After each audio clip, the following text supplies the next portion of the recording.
Seorang ahli dari Amerika Serikat memperingatkan bahwa pihak Iran dilaporkan telah melakukan penelitian dan pengembangan ekstensif terhadap Pharmaceutical Based Agents atau PBA alias agen berbasis farmasi.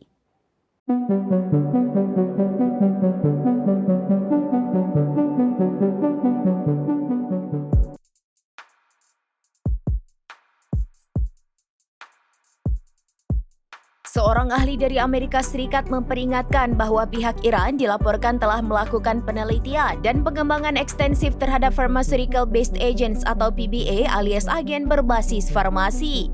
Pada dasarnya, PBA adalah bahan kimia yang digunakan untuk kefarmasian terutama anestesi, namun bisa digunakan sebagai senjata untuk melumpuhkan korban dengan menargetkan sistem saraf pusat. Menurut laporan BI secara spesifik, pengembangan PBA oleh Iran itu untuk diekstraksi menjadi fentanyl, zat kuat yang dapat melumpuhkan tentara dan warga sipil jika dimodifikasi dalam granat atau peluru artileri. Laporan itu menambahkan Iran mungkin telah memasok zat-zat kimia ini ke proksinya, seperti Hizbullah yang berpotensi menggunakannya untuk menculik tentara dan warga Israel. Senjata-senjata ini berbahan dasar zat-zat seperti fentanyl, opioid sintesis yang telah menghancurkan Amerika Serikat dan menyebabkan ribuan kematian dalam kasus penyalahgunaan obat-obatan terlarang.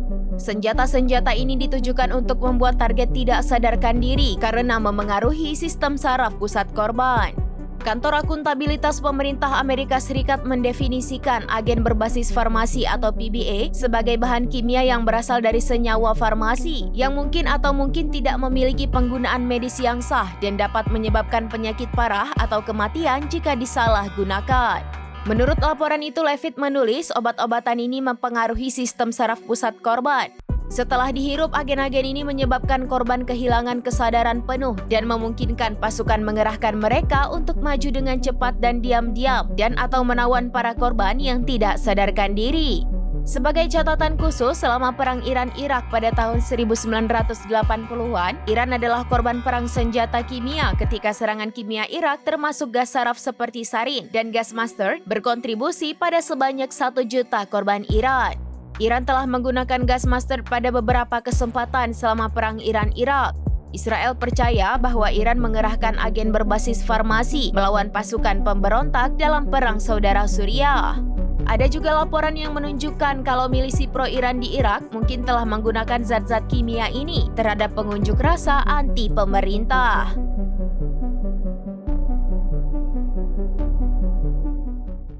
Demikian informasi terkini Syederalun, saksikan terus informasi lainnya, jangan lupa like dan share seluruh akun serambinews.com.